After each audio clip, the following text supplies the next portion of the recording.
Are you ready to learn the ultimate branding checklist, either for your personal brand or for your business brand? If you're first time on my channel, my name is Lai Lacaba, and I run a virtual assistant agency here in the Philippines called 2XU, and I post videos every Sunday and Thursday on how to work from home and how to have a business from home. So make sure to hit the subscribe button right there so you don't miss any of my videos. Now, I love talking about branding and marketing. I am just a marketing nerd, to be honest, and this is something that I really want to make it easy for a lot of people when it comes to starting their business or starting their personal brand, to how to get started. And part of what I do in 2XU, my agency, is we create what we call the business operating systems. We create that for our client, and one of it, or a big part of it, is your branding. Now, a lot of what I've learned about branding, about marketing, I've actually been going through an accelerator program in the last 2 years, 2.5 now, called Dent Global, or Key Person of Influence. And you guys can check them out below, but it's basically has impacted a lot how I show up for videos like these, how I'm doing a lot of things in my business, and how I brand myself. So I've collected a lot of what I learned from that accelerator program, and also the things that I've learned myself in the last 4 years of starting my own personal brand as someone teaching people how to work from home and how to start a business from home. So the first thing that you need, the first thing on this checklist, is your vision and mission. Now, you might be wondering, why is that the first thing on this list? And honestly, it's because you need to have the backing, the purpose of your brand. Like, a lot of people nowadays, they sometimes will just blow up. They don't have the intention of blowing up, or they all of a sudden have this brand that they have no idea how to maintain. So if you are intentionally or purposely creating your own brand, knowing what your vision and mission is helps, because then once you start creating content, as you start picking like your colors or your logo or all of that other stuff that we'll talk about later on this video, it's going to make it so much easier. So for example, for us at 2XU, our vision is we see entrepreneurs as the greatest creators of value, so we want to support that. Now, the mission is we recruit and train AI-enabled executive assistants with a business operating system so they can grow and scale basically the value that they're creating in the world. So it goes back. And then for myself, as I'm building my personal brand, my vision is to help 1 million Filipinos work from home, and the mission is to educate and basically give practical steps. So if you've seen a lot of my videos here on YouTube, a lot goes back to that vision and mission that I have, both for my business and for my personal brand. So that's why it's really important.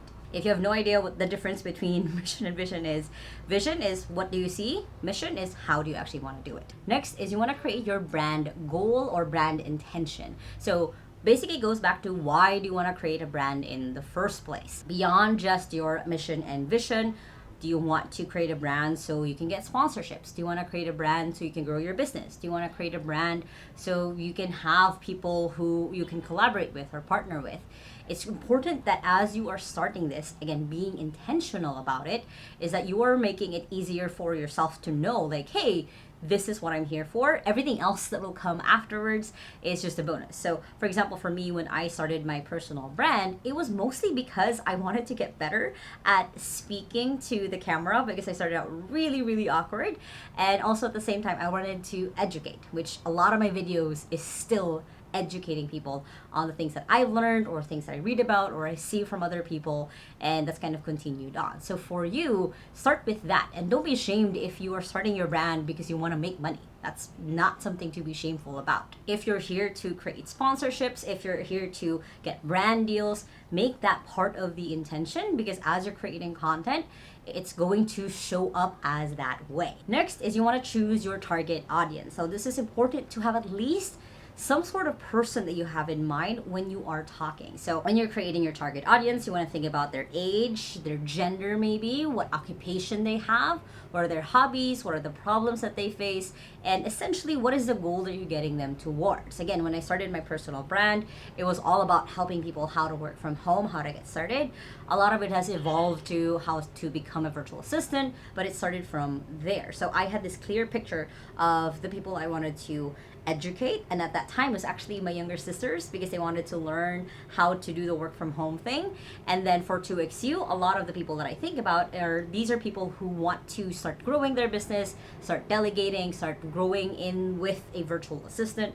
So again, when I'm creating this content, especially like these content where I'm talking about businesses, I'm keeping you in mind where you're at in your business, you need help with your branding as an example. So having a clear target audience helps a lot, because then when you're again picking your colors, everything else, it resonates with your target audience. Next is you want to start creating your branding kit. Now, our branding kit is basically, if you're going to work with anyone, they would know or learn to understand what your business is about, what your brand is about, or personal brand is about.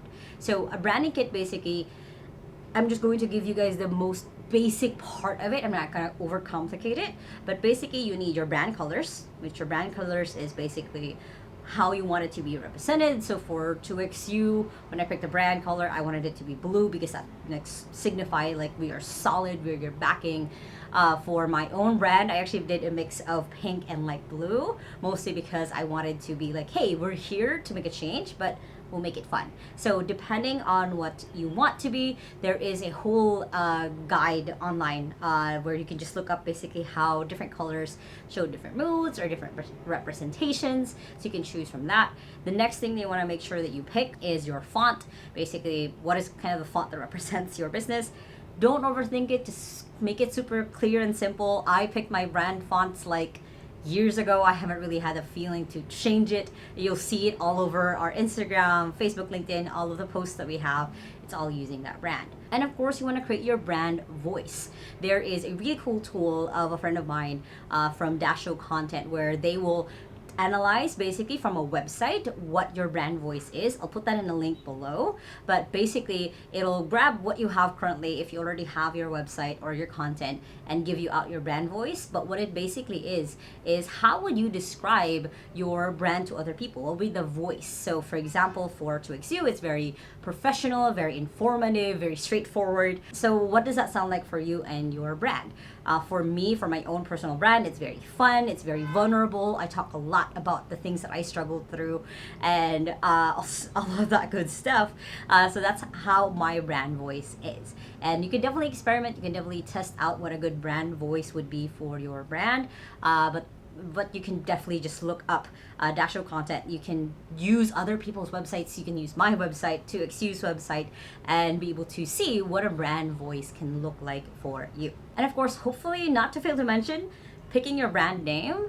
So this is something I've gotten asked about a lot of like, hey, if I'm starting a brand, should it be my name? Should it be my business name? Should I have a different accounts for the different brands that I have? So the first thing is if it's a different audience, definitely have a different brand. So I have my brand as Leanne, which is mostly geared towards virtual assistants, and have the brand of 2XU, which is mostly geared towards our clients. So I have those two separate brands just because then it's easier for me to talk to who I want to talk to. And of course, if you're stuck on picking your brand name, go ahead and just ask ChatGPT.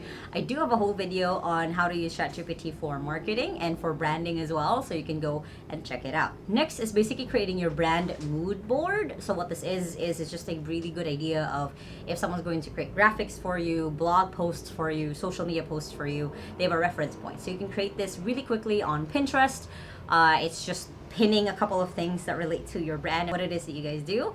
So that's more optional, honestly. I've done it mostly for my own brand. I haven't really done it for 2XU just because it was really quick to know what kind of brand it was. But if you just need more ideas, you can use Pinterest to create your own brand mood board. Next is a couple of assets that you definitely want to start or get started with is your logo, which is of course the overall like how people will remember, like, oh, I know, you know what Nike's logo is, you know what Apple's logo is, you know what the logos of most of the really popular brands because they use it everywhere. Again, don't overcomplicate it. I had a different logo for 2XU when we started. We were very much orange and yellow, and we had like a different logo altogether. It's probably still somewhere online, and then of course now we have the more solid 2XU logo. So depending on what that looks like, depending as your business tests out logo and what works best, you can definitely change it later on. Next one is something I already talked about, which is your website. So your website is just a quick way for people to get to know you. It doesn't have to be this big complicated thing. By the way, when it comes to creating your logo and your website, you probably want to either tap professionals and hire someone for it. And if you insist on doing it yourself, there's a lot of tutorials out there on how to be able to do so. Next is creating your email signature. This is just a fun one just to kind of keep your brand consistent. Most people forget to add a little bit of their brand on their email signature, especially if you're going to start reaching out to brands, if that is something that you want to do, or collaborating people, or with your potential clients as well. Next is, of course, going ahead and setting up your social media accounts for your brand. So now you have your logo, you have your colors, your font, everything else. You can actually start now putting up social media accounts that will resonate with the brand that you're creating. So I recommend that you start with 2 or even just 1 social media platform that you can stick to, and one that matches your brand. So for example, if you are a creator like me, I recommend Instagram and TikTok actually. If you're more of the informative type, it's LinkedIn and Facebook. If it's more just for the laughs, funny enough, Facebook and TikTok is a good combo for those. So again, pick and choose one or the other. You don't have to do all of them. Maybe later on, once you might have better support, you can grow into the other social media accounts, but choose to what relates to your brand and your target audience. Whereas your target audience hanging out, that's where you should probably hang out too as well. Next are a couple of brand assets that you'll be using almost everywhere. One is a Zoom background. In 2x2, it's really nice when we are joining webinars of other people because we'll have the same Zoom background and you'll know who's who. Next are social media covers. So for Facebook and LinkedIn, and maybe if you start a YouTube channel, you have that cover that basically is on top of your profile. Having a really good one that's uniform throughout all of your pages would be nice so people know, hey, it's you. And you don't have to have your employees have this as well. It's mostly for you as the founder or the personal brand person, so you don't have to make that to everyone at all. Next is creating your business brochure. Now this is something I didn't even start into XU until kind of this year, and it basically is just a quick way of, if someone wants to get to know more about you, your brand or your business, there's a downloadable information about you guys. Next is your business card. Again, you don't have to overcomplicate this. In fact, my business card for 2XU, if that'll zoom in, there you go, it's pretty straightforward and simple. Just says my name, what I do, my our email address, and our website, and of course our pretty logo. So just kept it super simple, so you don't have to overcomplicate it. Again, there are templates, you can use Canva for it, just so you can get yourself started. Next is the big scary thing, is start creating content for it. If you're building a brand, it is not enough to build it and they will come. You have to be the one creating content that people will actually like, people will comment on, engage on, share it with their friends. Make content that people will relate to, that your target audience will find, because it's not enough that you create all of these branding assets, all of these, your website. It is not anymore that they will come. You have to be the one to be creating things that they will like, that they will enjoy, whether it's video, whether that's a graphic, whether it's text or a blog that you're creating. And of course, start sharing a lot of it. Again, in my channel, I have a ton of videos on how to get your marketing started. You guys can definitely check that out.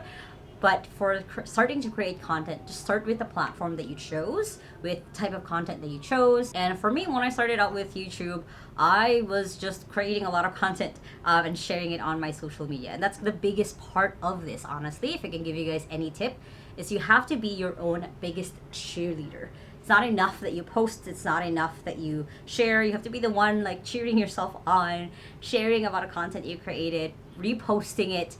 If you already posted it before and you didn't get a lot of shares or likes, post it again, because that's how you start getting traction, is by sharing, by talking about what it is that you're doing, so then other people will start noticing. Speaking of, the next thing you want to do is collaborate. So when collaborating, you could be collaborating with other people who have your target audience. So for example, for me, I was lucky enough that early on when I was growing my YouTube channel, I got partnered up with this amazing community called the Filipino Home-Based Moms, which of course are my target audience because they want to work from home.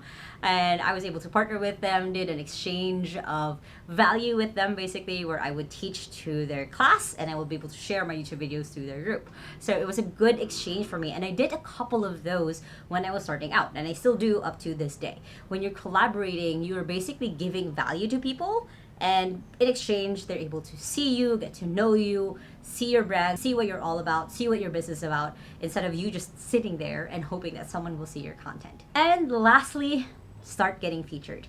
Now, this might sound easier than I make it out to be, but basically what I mean by start getting featured is start reaching out to podcasts that you might be a good guest on. A really good podcast site that I like using is matchmaker.fm, which gives me access to a lot of podcasters looking for guests, and I just have to match with them. Just start applying for speaking gigs, for getting yourself on stage. You can do things that will be newsworthy and get, a press kit going along. When you start getting featured, when you start getting that train going, people will again start noticing, start seeing what it is that you do. That's actually also how I've gotten a speaking gig or speaking event every month of this year so far, as much as 3 in July even. And that's just me doing a lot of the work basically of getting myself featured. So you can do this yourself too. It doesn't have to be super complicated, but it is one of the ways that you can start actually having a brand rather just created a brand. Now, if you guys like this video, of course, hit the thumbs up button right there and comment below what brand are you creating, or if you have any questions, I would love to know. And if you still haven't yet, make sure to hit the subscribe button right there so you don't miss any of my videos every Sunday and Thursday on how to work from home and how to have a business from home. So make sure to check out those 2 playlists right here and the latest video right here. I hope you guys have an amazing day, and with that, small steps matters, and I'll see you in the next video. Bye!